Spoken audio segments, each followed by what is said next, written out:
Hello dear students, so today we are going to talk about comprehension. Comprehension जो कि हमें नाम से ही पता चलता है समझ, कि हमें किसी चीज़ की कितनी समझ है, हम उसको कैसे कॉम्प्रिहेंड करते हैं, मतलब हम उस चीज़ को कैसे समझते हैं।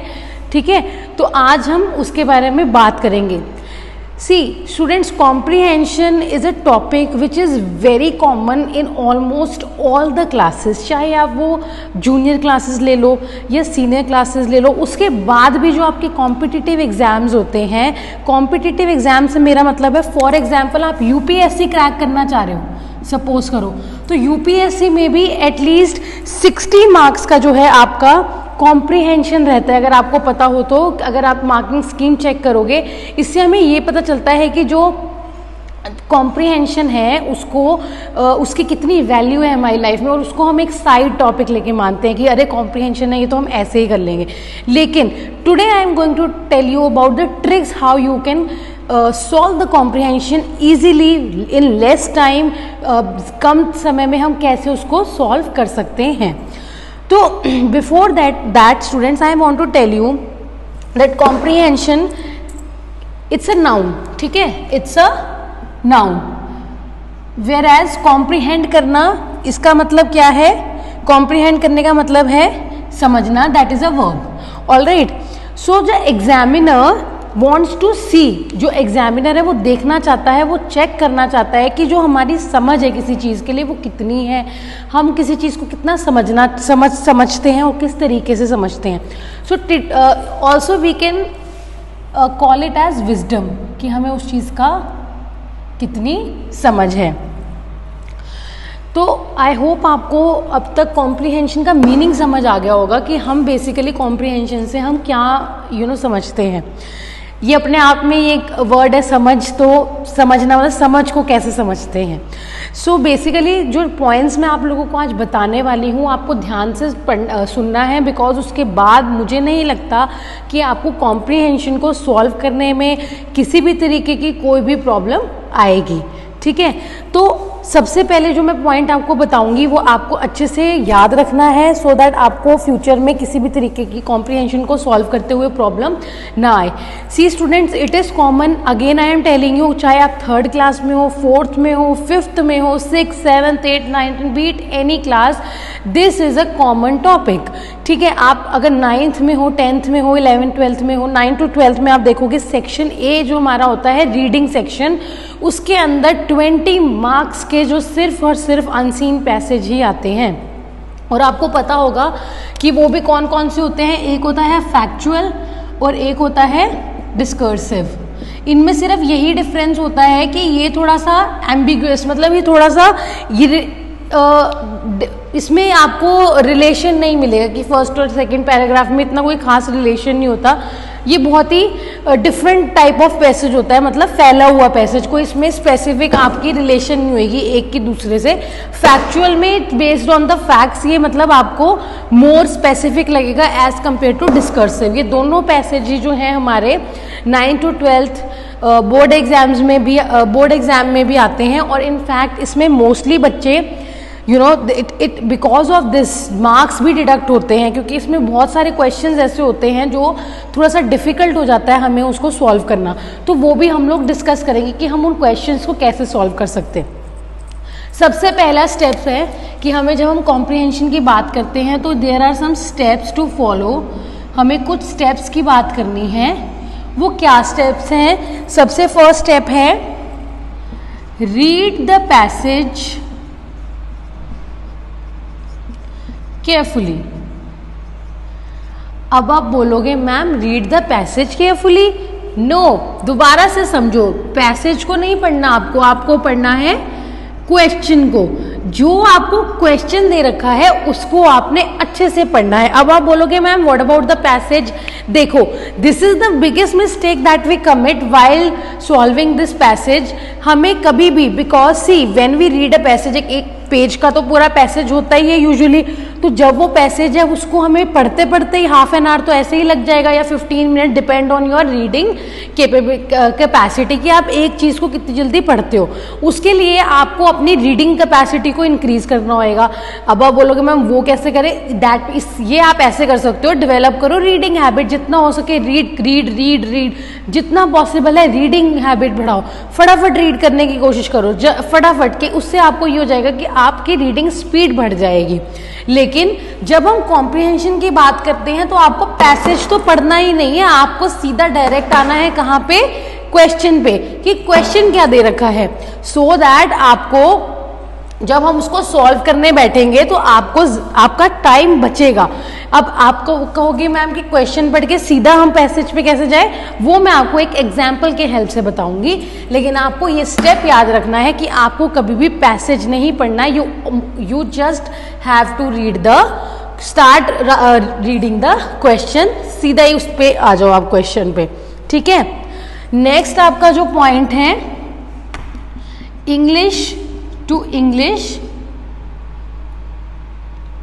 अंडरस्टैंडिंग, आपको जो है इसको अंडरस्टैंड करना है इंग्लिश में, ठीक है। अब ये मत सोचना कि मैम बहुत सारे आपको पैसेज में ऐसे वर्ड्स मिलेंगे जिसके आपको मीनिंग को समझने में प्रॉब्लम होएगी, बट दैट डजंट मीन कि आप उसको सॉल्व नहीं कर पाओगे।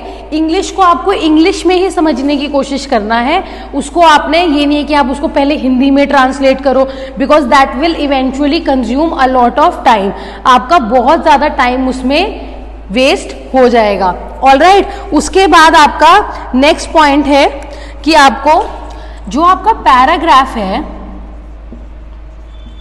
1 and 2, पैराग्राफ 1 and 2 जो आपके क्वेश्चन 1 और 2 होंगे, आप देख लेना कि वो इन्हीं पैराग्राफ में से पूछ रखे होंगे, इससे बाहर से नहीं होएगा। तो जब भी आप क्वेश्चन फर्स्ट और सेकंड पढ़ोगे तो आपको सिर्फ और सिर्फ उसको पैराग्राफ 1 और 2 में ही फाइंड आउट करना है, रादर देन कि आप उस पूरे पैसेज को पढ़ो। That is I again and again I am saying कि आपको पूरा पैसेज पढ़ने की नीड नहीं है, आपको मेक श्योर करना है कि आप सिर्फ उन्हीं पैराग्राफ्स पे ही फोकस करो। उसके बाद आता है जो कुछ हमारे समटाइम्स दे में ask us about the opposite words, कि हमारे से एंटोनिम पूछ लिए जाते हैं, ठीक है, सिनोनिम्स पूछ लिए जाते हैं, सेम मीनिंग के वर्ड्स पूछ लेते हैं पैसेज में। लास्ट में आपने देखा होगा ना कि लास्ट में आपसे पूछ लेते हैं find the opposite of let's say day, night होएगा। लेकिन समटाइम्स व्हाट हैपेंस कि कभी कभी सेम वर्ड्स भी पूछ लेते हैं, तो आपको उसके लिए क्या करना है, उसके लिए भी आपकी एक ट्रिक है, और ऑल्सो एक आता है कि टाइटल दो इस पैसेज को।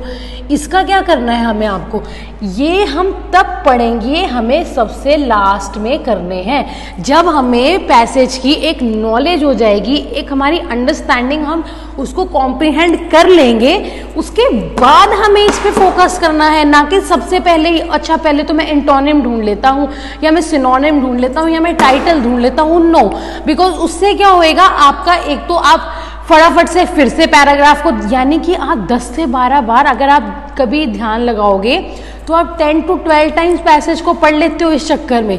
तो ये आपको कब करने हैं, लास्ट में करने हैं, जब आप ऑलमोस्ट सभी क्वेश्चंस को रीड कर चुके होगे, ठीक है।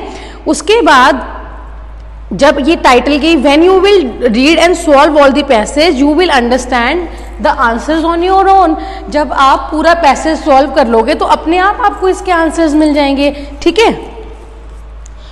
ये मैंने आपको वैसे भी बताया था कि जो यूपीएससी है, यूपीएससी में 60 मार्क्स के पैसेज एटलीस्ट आते हैं, उसमें भी आपको, आप अगर आईएएस ऑफिसर बनना चाहते हैं, बड़े हो कि आपकी ड्रीम है कि हाँ हमें इस फील्ड में जाना है, तो भी आपके लिए ये चीज़ें बहुत मैंडेटरी हैं। बिकॉज उसमें क्या होता है, आपके 60 मार्क्स, इमेजिन करो, सिर्फ और सिर्फ पैसेज, सिर्फ वो ये देखते हैं कि क्या जो बंदा इसको कर रहा है उसकी नॉलेज की, उसकी समझ कितनी है चीज़ों के लिए।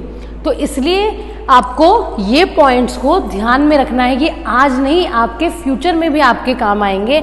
Just not limited to your these classes, beyond that also, ठीक है।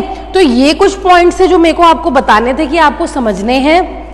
नेक्स्ट एक ये पॉइंट है जो आपका फैक्चुअल और डिस्कर्सिव वाला, ये भी आपको जो 10th क्लास के 10th 12th के बच्चे हैं उनको पता होएगा कि 8 मार्क्स और 12 मार्क्स का पैसेज आता है, उसमें हमें एक फैक्चुअल और एक डिस्कर्सिव पैसेज दिया जाता है, ठीक है। तो उसको सॉल्व करने के लिए भी बेटा ये सेम ही पॉइंट्स है, कुछ अलग पॉइंट्स नहीं है, सभी जो भी आपके कॉम्प्रिहेंशन आप करते हो, these are the best points that I can tell you. अब एक चीज मैं आपको और बताऊंगी, this is a book of grammar book of 8th class. तो इसमें से एक पैसेज का मैं आपको एग्जाम्पल देना चाह रही हूँ फटाफट से, एक स्मॉल एग्जाम्पल। तो इससे क्या होएगा कि आपको पता चल जाएगा कि जो मैंने यहाँ पॉइंट्स दिए हैं वो रिलेट कर भी पा रही हूँ या नहीं। ये सबसे फर्स्ट ही पैसेज है आपका, दैट इज कॉमनवेल्थ गेम्स, ठीक है।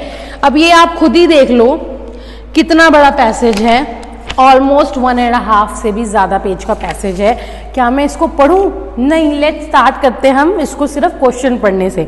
When and where were the 2010 Commonwealth Games held? What was the role of Delhi Tourism Department in making the Commonwealth Games a successful event?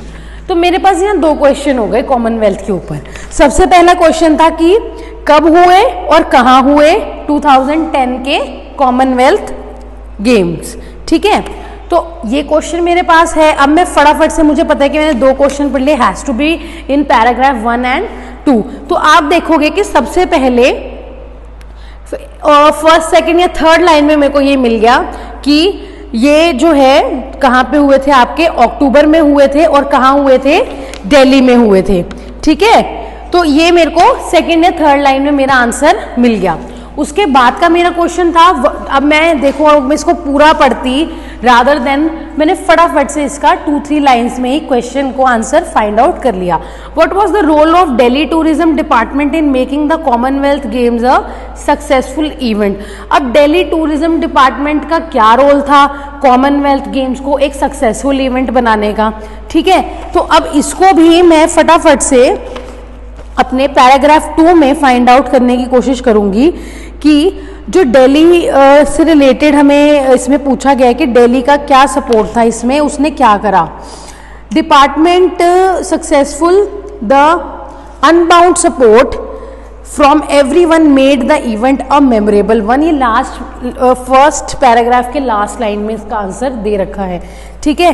तो उन्होंने एक, अब आप यहाँ पे भी पढ़ सकते हो, Delhi is the capital of India and is rich in culture, third largest. अब देखो these are the points which will eventually waste your time, ठीक है। आपने मेन इसका जो आपने पढ़ना है वो सिर्फ आपका आंसर यही है कि अनबाउंड सपोर्ट, ठीक है, जिससे कि ये सक्सेसफुल हुआ, ओके।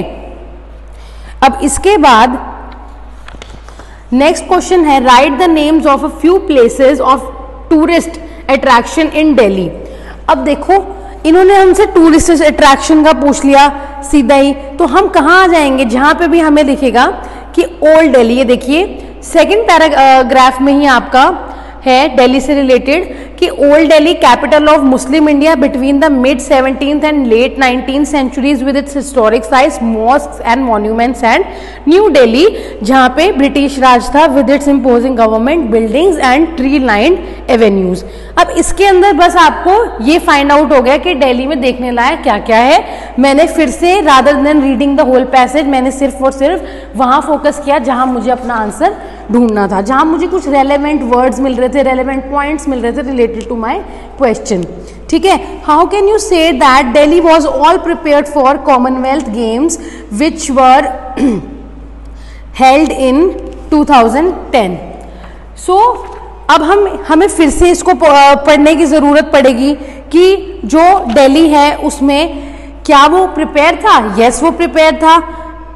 वॉज इट प्रिपेयर और नॉट? येस और नो में हमें इसका आंसर देना है, that you can also find out from the passage. अब उसके बाद हमारे पास ट्रू फॉल्स में स्टेटमेंट्स है अकॉर्डिंग टू दिस। समटाइम्स कुछ पैसेज में आपका एंटोनिम सिनोनिम होता है, कुछ पैसेज में आपका, जैसे कि मैंने बताया, टाइटल पूछ लिया जाता है। तो वो हम कब इजीली फाइंड आउट कर सकते हैं? जब हम पूरा पैसेज, हमने पूरे क्वेश्चंस ऑलमोस्ट सॉल्व कर लिए होते हैं, ताकि हमें ज़्यादा प्रॉब्लम ना आए उसको सॉल्व करने में, हमें ज़्यादा टाइम ना लगे, अब देखो कभी कभी लास्ट में क्वेश्चन और भी आ जाता है, write a few lines to prove that Delhi has a rich culture, tradition and history. तो इसका क्या आंसर हो सकता है कि हमें कुछ पॉइंट्स लिखने हैं फेवर में, दिल्ली के फेवर में, जिससे हमें पता चले कि उसका कल्चर रिच है, ट्रेडिशन में वो रिच है, और उसकी हिस्ट्री भी और उसकी हिस्ट्री के बारे में। तो ये यहाँ पे देखो आपको थर्ड में ही मिल जाएगा, थर्ड पैराग्राफ में, कि culture of Delhi reflects rich heritage of the past coupled with influence of modern lifestyle. यहाँ पे अगर आप यहाँ से पढ़ना शुरू करोगे तो आपको 4-5 लाइन्स आराम से मिल जाएंगी, जिससे कि आप दिल्ली के बारे में, उसके कल्चर के बारे में आराम से लिख सकते हो। That would not be a big task. ठीक है, सो इससे हमें पता चला। उसके बाद भी हमारे पास कुछ क्वेश्चंस रह गए हैं। Being a citizen of Delhi, what could you have done to make this event a great success. अब जब आप इस पैसेज को थोड़ा बहुत रीड करोगे तो आप पढ़ोगे कि हाँ इसमें ये हुआ था, लेकिन हम उसमें और क्या ऐड कर सकते हैं, what all things we can do, जिससे कि हमारा कॉन्ट्रीब्यूशन हो जाए और एक तरीके से हमारी हेल्प हो जाए उस चीज़ को आगे बढ़ाने में। उसके बाद है write a short to note letter to your friend about the Commonwealth Games. अब ये लेटर है फ्रेंड को, इनफॉर्मल लेटर है। लेटर राइटिंग की वीडियो में ऑलरेडी मैंने बनाई हुई है, अगर आप उसको देखोगे तो you can already you will easily find out कि आपको ये लेटर कैसे लिखना है। So this is student the end of this particular comprehension.